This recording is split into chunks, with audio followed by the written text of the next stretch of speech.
와우, 이뻐. 지세포 성도 어린이 여러분, 참 이쁩니다. 형형색색 쉘브르의 우산처럼 쉘브르의 안경이네요. 세상에서 유일한 아름다움처럼 한 분 한 분이 아름다움을 뽐내고 있는 듯합니다. 오늘은 어린이날. 오늘 하루 여러분들 모두 어린아이처럼 기쁘게 지냈으면 좋겠습니다. 아멘. 하루를 기쁘게 살면 혹 일주일을 기쁘게 살 수 있을 수도 있고요. 만약 일주일을 기쁘게 살 수 있다면 어쩌면 1년도 기쁘게 살 수 있을지도 모른다는 생각을 해보았습니다. 하늘의 구름을 맑게 개게 하는 이 세레나토르 신부처럼 우리 삶의 먹구름 오늘 싹 치워버립시다. 아멘.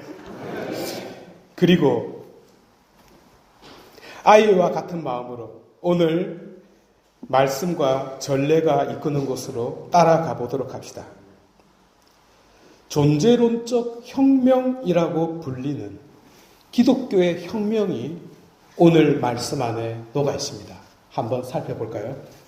어느덧 부활 시기도 6주간이 지나고 있습니다. 전례가 이끌고 있고 성경이 안내하고 있는 부활의 본질을 충실히 따라가 보도록 합시다. 거듭 말씀드리지만 지금 이 순간 우리가 살아낼 수 없는 부활은 무의미한 관념적 부활에 불과합니다. 꿈속에서는요 못할 일이 없거든요.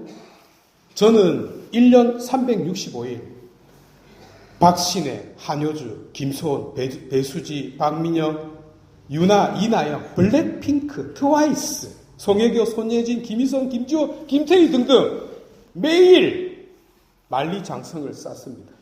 꿈이니까. 고맙게도 윤리신학에서도 꿈속에서 한 짓은 무죄라고 되어 있어요. 아멘. 하지만 영원히 사랑한다던 그 맹세 잠 깨어보면 사라지고 맙니다. 왜? 꿈이니까.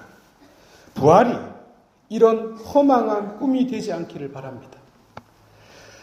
실천할 수 있는 부활, 살아낼 수 있는 그 부활을 손으로 붙잡아야 하겠습니다. 오늘은 그 부활의 본질 중에 사랑이 그 주제가 되고 있습니다. 그런데 이 사랑에는 꾸며주는 수식어와 조건이 있습니다.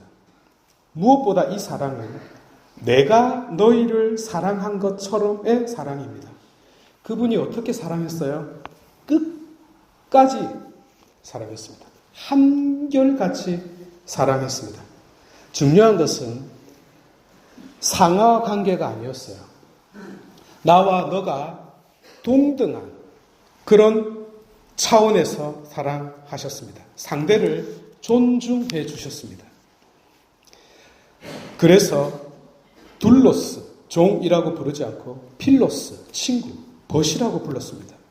하여 전례문에 예수 그리스도님이라고 한 것은 적절하지 못합니다.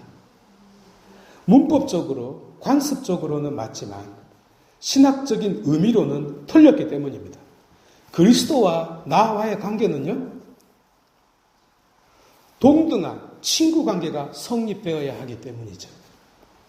누가 이렇게 만들었을까요? 국어학자들과 힘 다 빠진 주교님들이 만들었어요. 여기에 나이 든 수녀님도 있었다고 하더라고요. 어쨌든 우리를 이토록 사랑하신 예수님께서는 급기야 당신 생명마저 내놓았습니다. 친구를 위하여 목숨을 내놓는 사랑보다 더 큰 사랑은 없다라고 하신 당신 말씀 그대로 실천하셨습니다. 그리고 이를 우리에게 명령하셨습니다. 사실 이것은 명령할 수 없는 것을 명령하신 것입니다. 또 명령한다고 되는 것도 아닙니다. 이를 두고 성 어거스틴은 이렇게 기도했습니다. 주님, 성취될 수 없는 일을 명하소서. 주님의 은혜로만 성취될 수 있는 일을 명하소서. 그리하여 사람들이 자신의 힘으로 그것을 성취할 수 없음을 깨달아 그 입을 다물게 하시고 스스로를 크다고 생각하지 않게 하소서 하여 모두가 작은 자들이 되게 하시고 온 세상이 당신 앞에서 죄인임을 깨닫게 하소서. 이렇게 함으로써 오히려 하느님은 불가능한 것을 명령하지 않는다는 것을 깨닫게 하시어 주님의 은총으로 불가능조차 가능케 했다는 겁니다. 예컨대 원수 사랑 불가능합니다. 내가 사랑할 수 없는 사람을 사랑한다? 양산장에 가서 알아보십시오. 그런데요, 은총이 비처럼 쏟아지면 어떻게 될까요? 그래서 저는 은총이 쏟아지는 것을 거부합니다. 아멘. 요한 1서도 같은 맥락에서 말하고 있습니다. 하느님께서 사랑한 그 사랑 말입니다. 놀랍게도 요한은 하느님의 영이 우리 안에 머무르고 있다라는 점을 요한 복음과 더불어 강조하고 있습니다. 부활 사건에서 여러분 중요한 것은요, 그저 죽었다가 다시 살아났다는 그 껍질이 아니고요, 영이, 스피릿이 우리 안에 살게 되었다는 사실입니다. 바로 이 점이 믿는 이들을 완전히 바꾸어 놓은 것입니다. 만약에요, 김태희가 현빈하고 이혼하고 나하고 결혼한다면 나는 내 재산 전부를 여러분들에게 나눠줄 수 있습니다. 아멘. 마찬가지로 하느님의 영이 내 안에 계시고 나와 영원히 결합해 있고 나와 하나가 되었다는 것을 우리가 체험한다면 세상은 달라집니다. 사도 바울께서 이렇게 고백했죠. 이제는 내가 살지 않습니다. 내가 아니라 그리스도가 내 안에 살고 있다는 것을 깨닫게 되죠. 여러분, 사도 바오로가요, 충격받은 이유가 바로 여기입니다. 바로 이 자리가 기독교가 탄생한 장소입니다, 여러분. 탄생한 순간입니다. 너 안에 그리스도가 살고 있다는 것을 체험한 그 순간 기독교가 탄생한 거예요. 만약에 우리가 내 안에 그리스도께서 살고 있음을 체험한다면, 그리고 너 안에, 우리 안에 영이 살고 있다는 것을 체험하게 된다면 완전히 바뀝니다. 세상은 나비 효과가 일어나서 그 사랑이 끝까지 퍼져나갈 것입니다. 이 확산이 에릭 프롬도 말했듯이 사랑의 본질입니다. 기쁨의 본질입니다. 역시 성령 강림의 본질도 바로 이 거주와 확산입니다. 이 세상이 모르는 사랑과 이 세상이 체험하지 못한 기쁨이 번지는 것입니다.